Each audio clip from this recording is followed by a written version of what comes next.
no me dirá la gente que he puesto alambre, que el alambre no sé qué, que lo va a estrangular.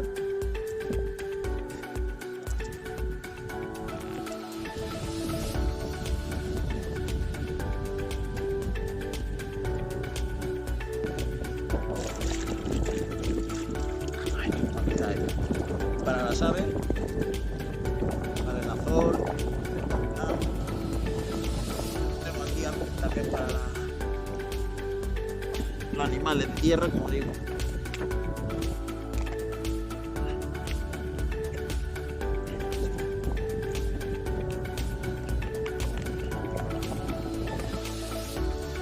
Bueno,